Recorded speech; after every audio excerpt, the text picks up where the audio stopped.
Bom, hoje a gente inaugura uma proposta de curadoria em que vamos falar de Toulouse-Lautrec, né? É uma proposta em que o Projeto Tom está abrindo uma visita cultural ao MASP no dia 24 e com isso eu e Fanny pensamos em fazer uma conversa entre uma psicanalista e uma historiadora de arte para apresentar para vocês o Toulouse-Lautrec por um viés diferenciado aí, enfim, um viés onde a gente vai apresentar o conjunto da obra, algumas obras, falar um pouco da história dele, de como é que a psicanálise pode sinalizar algumas questões para pensar na história dele e no desenvolvimento do Toulouse-Lautrec como um artista inédito, né? Enfim, então pensamos dessa maneira, né? Para esse início, né, de conversa, é um projeto novo, pensamos justamente de eu começar conversando aqui com a Fanny e fazer uma pergunta para ela, né? Um dia estávamos num café e aí, por alguma conversa que circulava entre artistas, visitas a museus, eu perguntei a ela se o Toulouse-Lautrec era um impressionista, um expressionista. Ela me disse não. Toulouse-Lautrec não é nem um impressionista, nem um expressionista. Toulouse-Lautrec é Toulouse-Lautrec. Então, conta pra gente, Fanny, quem foi Toulouse? Em primeiro lugar, eu devia agradecer o convite, assim, é uma oportunidade ótima para mim. E é um prazer falar de Toulouse-Lautrec. É um pintor que, assim, eu admiro imensamente e que tem uma trajetória, uma carreira muito particular, muito interessante, tanto para o ponto de vista da história da arte, como, sem dúvida, para a psicanálise. Porque ele não tem uma vida típica, né? E ele não é mesmo uma pessoa muito fácil da gente enquadrar, da gente, né, colocar numa caixinha, e é isso que é fascinante sobre ele. Né? Esse pintor francês, que está com uma mostra agora monográfica no MASP, e é a primeira vez de uma mostra monográfica no Brasil, então é uma oportunidade. Ele é um membro da aristocracia francesa, mesmo que essa aristocracia já estivesse um pouco em crise, mas isso é interessante porque ele é alguém que pode se prover financeiramente. Os artistas da época, isso é uma questão importante, assim, que muitos deles estiveram movidos em situações de miséria, de dificuldade. Mas ele tinha uma outra diversidade com ele, que era um problema de saúde congênita. Ele nasceu com problemas degenerativos de várias ordens, que provocam atrofia das pernas. Então ele não tem um desenvolvimento das pernas. Ele tem um corpo infantil e isso vai fazer com que ele tenha também uma vida diferente, vamos dizer assim, dos homens da sua idade, né? E incentivado pela família, ele vai começar a desenhar, vai começar a pintar muito cedo, com 13, 14 anos. A gente pode pensar que é uma figura que viveu dores assim excruciantes. Ele tinha uma fragilidade muito grande nos ossos, então várias fraturas. E se recuperar disso era muito difícil para ele. E isso vai levar ele a viver justamente essa vida que é ímpar, assim, que é uma ocorrência ali. Por que ele não é nem impressionista, nem expressionista? O Toulouse-Lautrec, ele é um artista que tem a sua produção fora da escola de arte, fora das academias de arte. Ele passa por um ensino formal, mas todos esses professores têm um pouco de dificuldade com, talvez, um pouco da personalidade dele, aí vou deixar para a Flaviana falar. Mas com essa figura, mais tecnicamente falando, com o desenho dele. Então ele era alguém de talento, de muita facilidade para desenhar e para produzir, só que o desenho dele nunca se acerta no que é considerado a grande arte, o bom desenho. E a gente está falando de um período que já existia um desafio às vanguardas, dentro das vanguardas, né? Um desafio da arte tradicional. A gente poderia lembrar o Monet e os impressionistas, justamente. Mesmo para esse grupo de vanguardistas, o Toulouse era um pouco fora demais, assim, então um pouco fora demais. E o desenho dele é várias vezes chamado de atroz, de atrocidade. Tem alguma coisa violenta nesse desenho, mais do que estar desalinhada com uma ordem. A gente pode ver depois uma obra juntos, né? Mas mais do que estar desalinhado com a ordem das academias da época, ele era uma obra que passava uma certa violência, né? Que inspirava isso. E ele vai produzir longamente durante só os seus breves 35 anos de vida. Ele produz intensamente dentro desses 35 anos, né? 20 anos de carreira. E os historiadores da arte, com o seu esforço de enquadrá-lo em algum movimento, tiveram dificuldade. Ele não é expressionista porque ele vive um período anterior ao expressionismo, à conformação do expressionismo, mas ele é um pioneiro importante para esses expressionistas. Ele também não é um impressionista, mesmo tendo convivido e tendo influências do Degas e do Manet, uma coisa que a gente pode observar. E o que é que fizeram com a obra dele? Tentaram enquadrá-lo no que a gente chama hoje em dia de pós-impressionismo, e que é meramente um agrupamento de artistas que se formou ao redor das figuras dele, do Van Gogh, do Gauguin e do Cézanne. Então, são 4 pintores que se recusam a se enquadrar, a se encaixar nessa sociedade em que eles viveram. Talvez o que seja mais interessante agora destacar sobre a obra do Toulouse-Lautrec, que pode ser muito bem vista no MASP, é que ele abordou temas novos para a arte. Então, um dos pontos de maior desafio para a sociedade compreendê-lo e enquadrá-lo naquele momento é que ele é alguém que mergulhou profundamente, assim, tem uma simbiose entre a obra dele e o universo da vida noturna em Paris. E isso para ele parece assim, um ambiente natural, vital, assim, da obra dele. As obras dele nunca se separam disso, né? Então ele pinta, ele retrata pessoas na noite, pode ser retratos mesmo. Mas ele também vai pintar as prostitutas, vai dar um espaço muito grande para esse ambiente da prostituição. Ele vai pintar temas associados não só à noite, mas à privacidade. Então são quadros de uma visão muito íntima do privado, inclusive do sexual, né? Da vida sexual dentro dos bordéis e dentro desse ambiente da boemia parisiense, na segunda metade do século XIX. E aí ele tem um destaque muito grande porque ele está olhando para coisas que as pessoas consideram profanas, pecaminosas e definitivamente coisas que deveriam estar longe da arte até aquele momento. Então, ele conhece o Van Gogh. Eles tiveram um professor comum durante um período bem curto. Ele conhece Van Gogh. Tem um retrato muito bonito do Toulouse-Lautrec pintando Van Gogh e os dois bebendo absinto à noite. Não é? E eles se conhecem, mas o Van Gogh e o Gauguin, eles são artistas que fazem um caminho diferente. Eles se afastam de Paris. Né? Então eles procuram um tema original, uma abordagem original também, bem única. Mas essa abordagem é feita buscando referências fora do ambiente parisiense. Então, nos ambientes do interior provençal, assim, da França. E o Toulouse-Lautrec parece que é alguém que jamais pode se separar desse ambiente parisiense, né? A obra dele fica restrita a isso. Essa é uma obra que, segundo o autor desse livro da Taschen, é a influência da convivência com Van Gogh, né? Pode ser.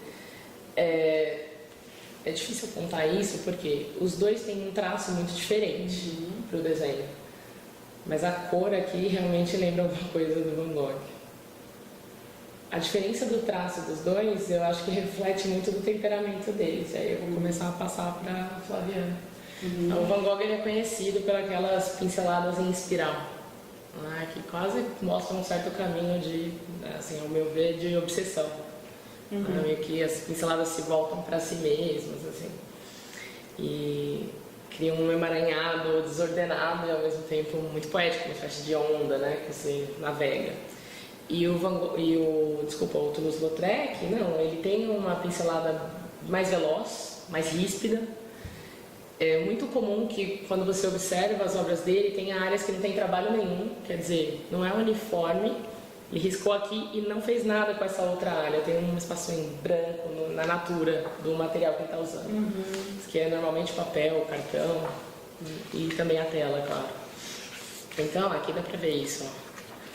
Tem um desenho e tem áreas que a gente está enxergando, né? Tá permeável o papel, o cartão que ele está usando.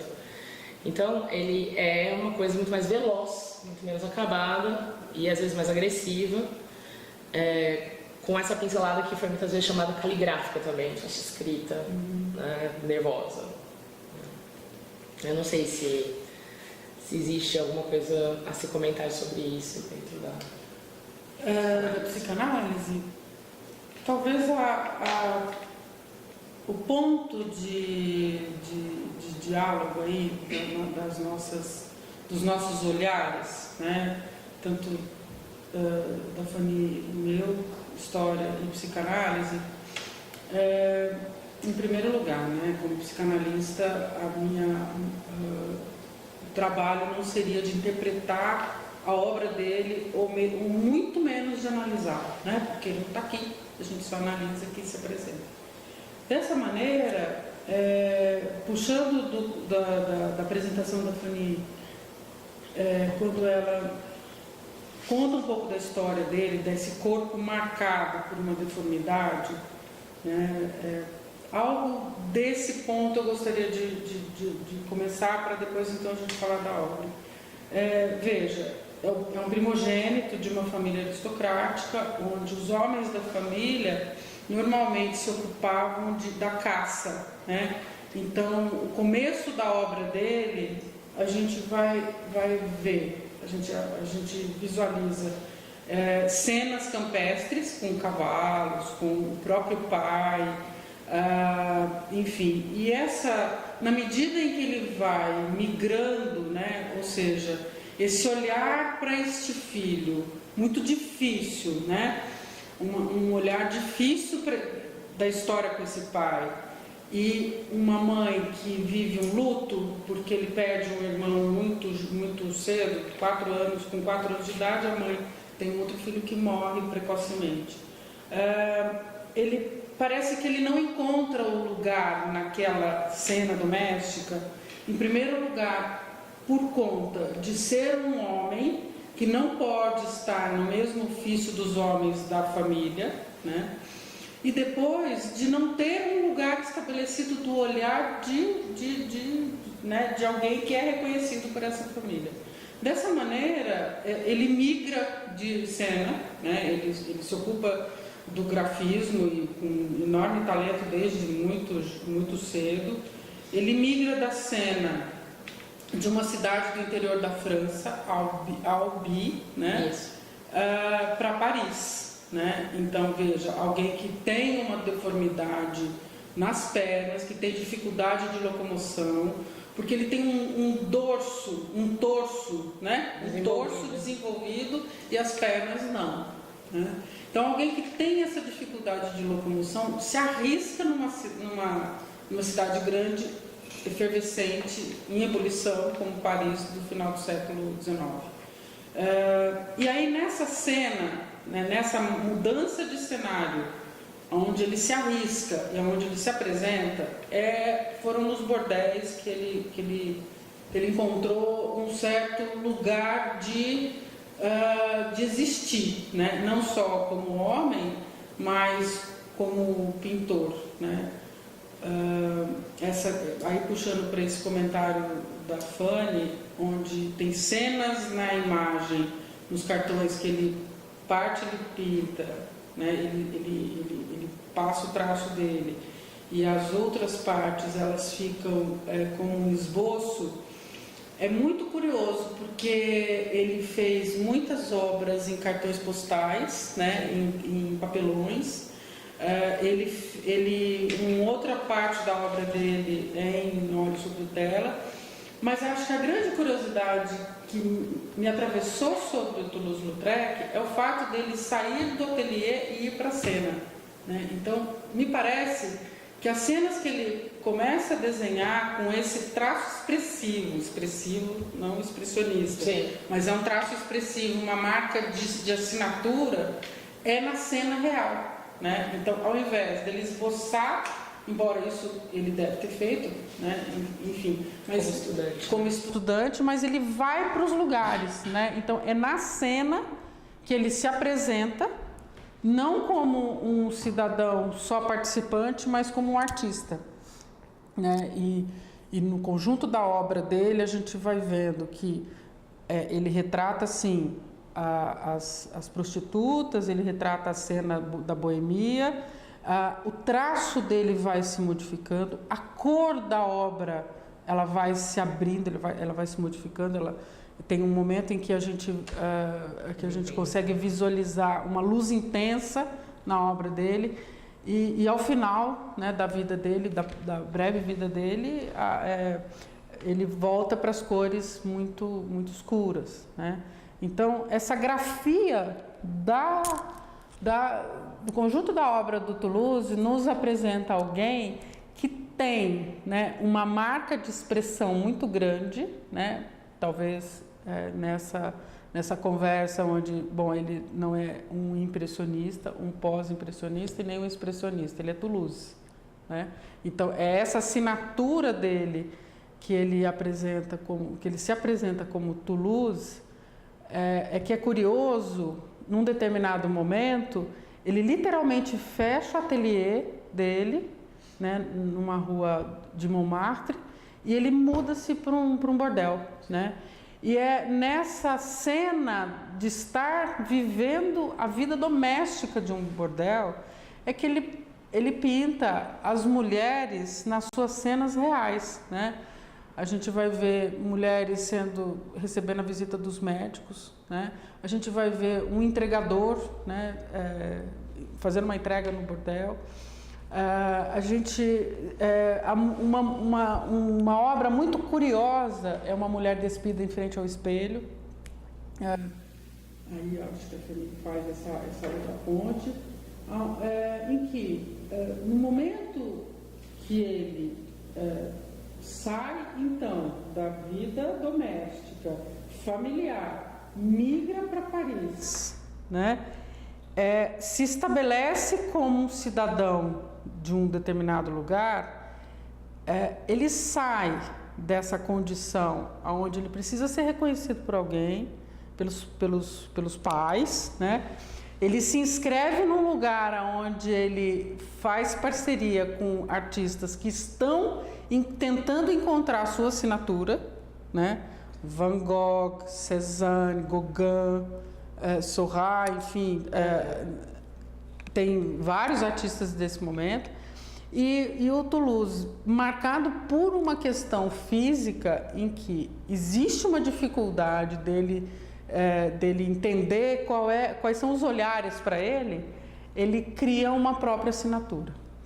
Eu acho que essa passagem da obra dele, a gente vai apresentando essas obras ao longo aí das nossas falas, para perceber que ele sai da vida campestre, ele migra com a cor, né, para um outro cenário, e tem uma modelo, né, que, em primeiro lugar, a mãe, né, tem obras que ele retrata a mãe em vários momentos, e justamente a gente pode ver nesse retrato a mãe dele, a mudança do traço, né, e depois uma obra mais para frente, mais para o final da vida dele, em que ele retrata novamente a mãe, né, com toda essa composição. Então veja, será que a gente poderia pensar, né, que a condição humana, né, a nossa condição humana, que é a condição de encontrar uma posição de desejo na vida, né, e de você estar no mundo de uma certa forma, em que o Toulouse ele se apresenta como alguém que coloca o corpo em cena, um corpo com dificuldades, mas ele se coloca em cena de maneira a criar uma assinatura, né? Então essa talvez seja uma dos diálogos possíveis entre a arte e a psicanálise, que não seja analisar a obra dele, mas assim, do quanto ele cria uma assinatura, né? Uma letra e que a gente vai ver que os grandes artistas, né, fizeram isso. O que os tornam grandes artistas é justamente todo um conjunto estético, mas também essa possibilidade de criar uma assinatura em que você reconhece um traço, né, mas que você tem a obra que o apresenta, né? O que você pensa disso, Fanny? Quando você estava falando, ficou martelando na minha cabeça a questão dele encontrar um lugar para ele. Né? Talvez ele definitivamente não encontrasse o seu meio de expressão no interior aristocrático francês. E o que são, né, essas novas cidades, essas metrópoles do século XIX? É a primeira vez que as pessoas podem se esconder numa multidão, aproveitar dela e viver uma experiência muito mais ampla de sociedade. E nesse meio mais diversificado, ele vai procurar se colocar. É um desafio, que você coloca bem na sua fala. É um desafio muito grande para ele se encontrar ali. E aí, eu acho que a maneira mais direta de dizer isso é que, para uma sociedade onde ele é uma espécie de aberração, ele vai encontrar a expressão própria, o lugar dele em meio a outras aberrações sociais, falando de uma coisa mais sociológica mesmo. E é por isso que o bordel é um ambiente tão de empatia para ele. E esse olhar empático dele é o que eu acho que vai marcar o traço definitivo, assim, da diferença da obra dele em relação aos demais. Ele representa coisas que não são necessariamente bonitas. Você falou da inspeção médica, as mulheres levantando as camisolas para passar por uma inspeção sanitária antes de servir aos homens na noite. Não é uma cena bonita, definitivamente. E ele pinta com um certo realismo, assim, né? As pernas delas. E, de novo, essa violência com que ele marca os rostos, os traços são resumidos, quase caricaturais, né? É o suficiente para a gente identificar cada uma delas como uma pessoa ali, específica dentro desse ambiente. Esse olhar dele é empático, mas principalmente ele está representando coisas que não são belas e pela primeira vez dizendo a beleza em tudo isso, está dando um valor para tudo isso. E a privacidade, né? Sim, está adentrando e colocando a privacidade em foco, né? Também pela primeira vez, sem dúvidas. Mas uma privacidade sexual, né? Isso, mas e também aquela privacidade não bonita, sabe? A gente tem uma série de obras do Degas que são polêmicas em relação a isso, que são os banhos das mulheres. Mas o Degas fazia essas mulheres, que é possível visitando o MASP colocar as duas coisas para dialogar, que o MASP tem uma coleção dessas obras. Essas mulheres posavam para o Degas, posavam por horas, e às vezes dizem que também era doloroso o processo, né? As feministas ficam enfurecidas. O caso de Toulouse não é esse. Elas não posaram para ele, né, para produzir isso aqui. É como se ele estivesse fazendo uma espécie de retrato do cotidiano, né, de uma cena cotidiana. E justamente desse momento não glamuroso do cotidiano. Às vezes as pessoas me falam, mas sei lá, os pintores do barroco holandês já pintavam o cotidiano. Uma empregada servindo leite, numa jarra linda, numa mesa linda. Era uma coisa um pouco pitoresca, idealizada, muito artificial, muito estudada ainda. Não é isso. Isso aqui é quase como se fosse um instante, né? Tem captação de imagem fotográfica, né? Isso, tem um parentesco com a fotografia, né? Bem claro, assim, na obra do Toulouse-Lautrec. Que é um gancho pra gente colocar. Ele era uma pessoa que foi apaixonado por fotografia, que se fotografou, que produziu vários autorretratos, que se gostava disso. E a obra dele tem momentos que tem recortes muito fotográficos, um personagem que não tá como se estivesse saindo, então passando do enquadramento. Né? Até como uma imagem de cinema, né? Isso, é uma coisa. Ele tá nessa passagem aí. Quase cinematográfica, definitivamente fotográfica, como se fosse uma foto de repente, assim, de captação de um instante. Aqui a gente volta no nó, porque captar um instante é a principal característica do impressionismo. Então, aonde que ele não está, né? Pra gente ver que ele está no meio. Por que os impressionistas não podem aceitar a obra dele? Então, se eles fazem todo o discurso da importância do instante, de retratar o que você vê, o Monet retrata o que ele vê, mas ele nunca vai pintar isso. É como se fosse um lado obscuro, né? Um lado que ainda eles não estavam prontos para incluir na arte, mas que o Toulouse estava. E ele também popularizou a arte, porque de alguma maneira, com as litogravuras, quer dizer, as gravuras em série que foram espalhadas pelos cartazes que foram espalhados sobre as danças noturnas do Moulin Rouge, enfim, são obras que foram feitas em série e foram populares, né? Quer dizer, ele também adianta o designer gráfico, se a gente colocar ele como um precursor, né, de várias ações, né, de várias possibilidades de captação da imagem. Tem o designer gráfico, tem a fotografia, tem o cinema. E tem uma coisa curiosa que, escutando você falar, me ocorreu, que é justamente as imagens em movimento, alguém que não se movimentava muito, né? Quer dizer, as imagens em movimento, a dança... É interessante como ele capta a dança frequentemente. A dança frequentemente, as mulheres na cena doméstica também são captadas de forma, embora elas estejam paradas, mas o traço é em movimento. Então ele cria um traço que traz movimento para a imagem instantânea, ali, para a imagem estática, né? E o ângulo de observação dele é sempre desse observador, um pouco à distância, que parece alguém que está vendo de um pouco abaixo, né? Então, é bem comum que ele esteja assim, nessa posição um pouco abaixo, um pouco distante, como alguém que está inserido mesmo na cena, né? Mas não participando ativamente, observando. Aqui tem um exemplo daquele enquadramento inusitado. O personagem está bem cortado, né? Que são dois modelos, né? É uma litogravura e um óleo sobre tela. Do né? salão do Moulin Rouge mesmo, né? Esse aqui é muito célebre, com um sofá vermelho e tal. Esse quadro ele faz parte de uma série que representa esse ambiente, e o MASP é dono de dessas séries. O MASP tem obras expressivas do Toulouse-Lautrec. Eu achei interessante como eles organizaram a exposição. Porque tenta mostrar, foi um pouco por temas, né? Grandes temas da carreira dele, que talvez entre aqui num ponto que a gente ainda não tocou muito. Mas ele tem um olhar muito especial para essas mulheres. Então tem uma sequência que eu achei muito interessante na exposição, que é sobre mulheres trabalhadoras, né? E a gente tem desde as dançarinas do Moulin Rouge, as prostitutas, tratadas dessa maneira mais digna, mas também as lavadeiras, né? São quadros muito bonitos. A palhaça, que era uma amiga dele, que trabalhava na noite também, então bailarinas, palhaças, então, são lindos os quadros.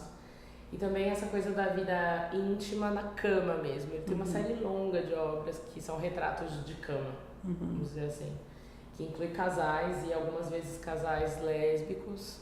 E ele está falando um pouco de como era a sexualidade dessas mulheres quando elas não estão no trabalho, vamos dizer assim.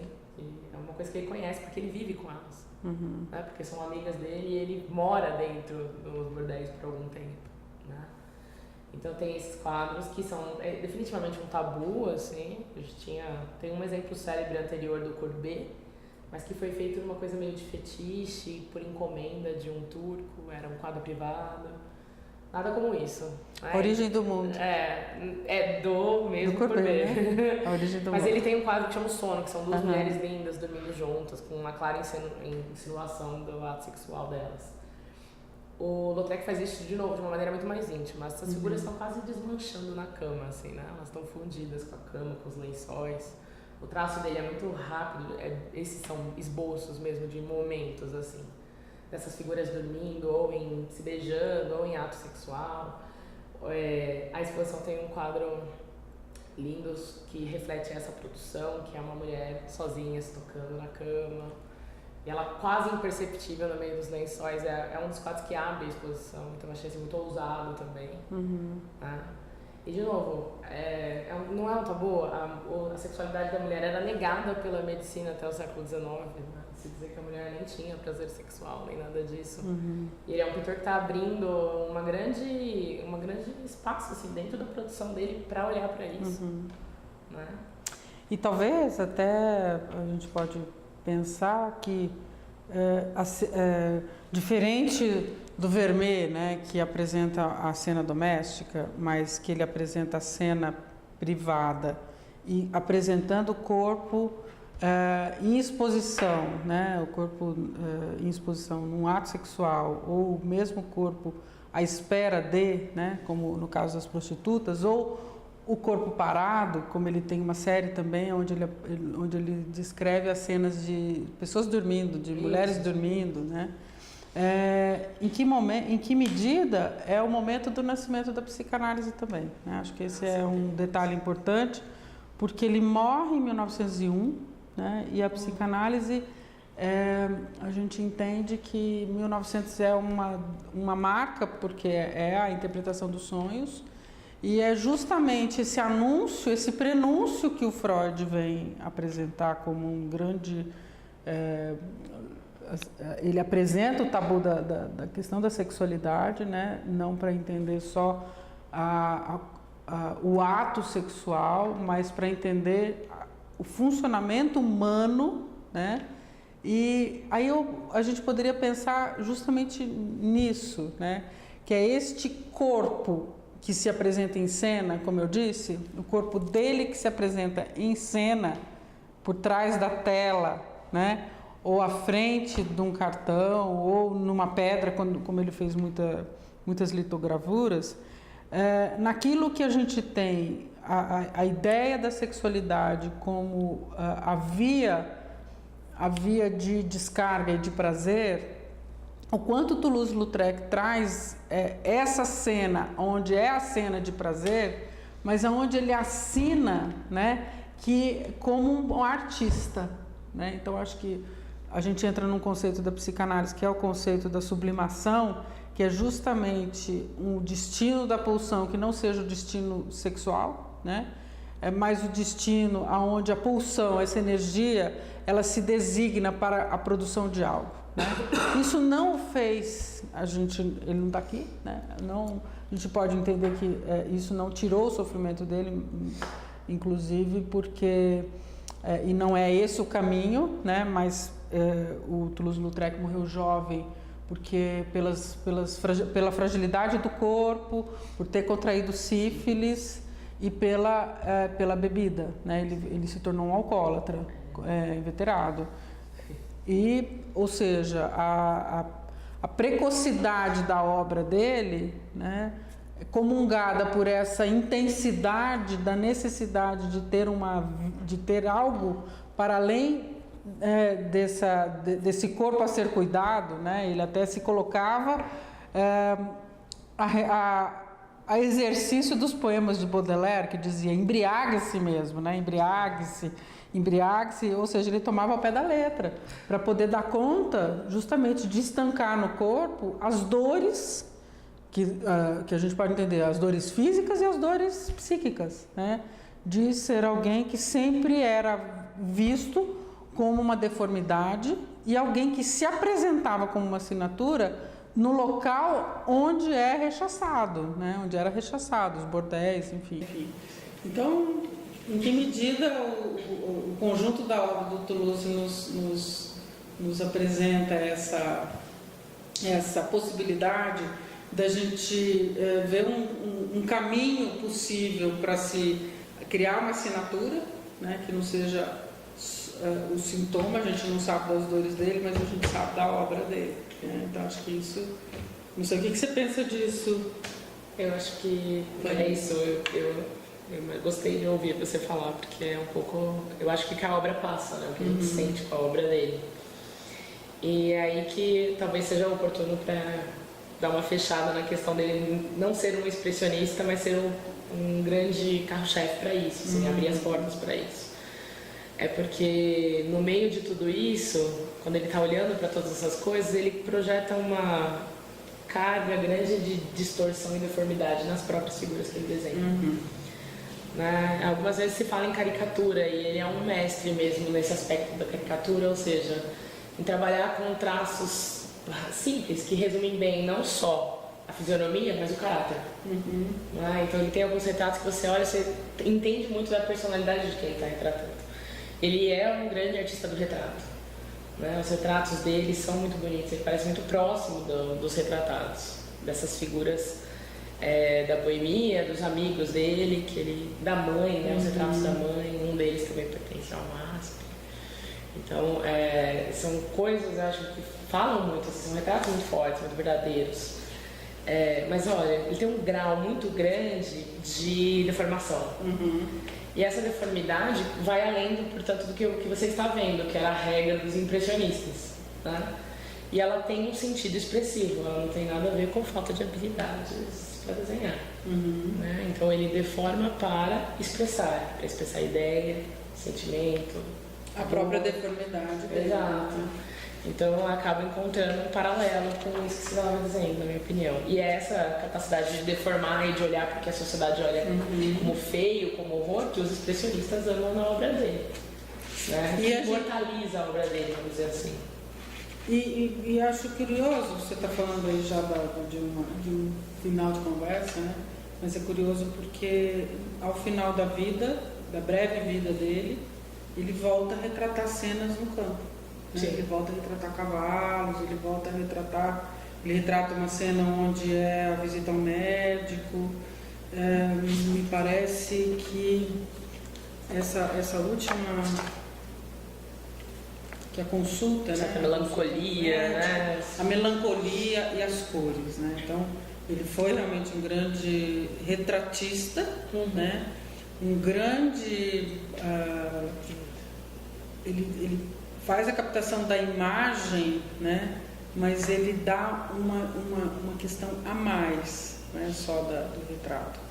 E é interessante porque eu estava falando da psicanálise, só para concluir, é um momento onde a psicanálise está nascendo, quer dizer, uma ebulição, a psicanálise, a fotografia, o cinema em seguida, né? Ou seja, é o desdobramento da Revolução Industrial. Então ele tá vivendo essa ebulição em Paris, né? Numa cena doméstica curiosa, né? Acho que a gente consegue aí pensar no Toulouse de forma ampla, né? Falar dele é falar de alguém que é reconhecido como Toulouse, né? Não como o expressionista ou impressionista. Talvez isso dê pano pra manga, né? Sim. Bem, acho que a gente apresentou o Toulouse de vários pontos de vista, né? Não é uma verdade sobre o Toulouse, é uma leitura sobre o Toulouse de uma psicanalista e de uma historiadora. Acho que foi uma experiência interessante, né, Fanny? E gostaria de desejar a todos vocês que vão à visita, que tem aí algum outro indício para poder olhar a obra do Toulouse, convidar vocês que não vão à visita, mas que vá a São Paulo assistir Toulouse-Lautrec, porque vale a pena, e dizer a vocês que essa é uma primeira experiência, que vão haver outros programas, a gente está desenhando aí uma proposta, fiquem atentos, porque a gente vai convidá-los, tá? Obrigada, né? E até a próxima. Muito obrigada.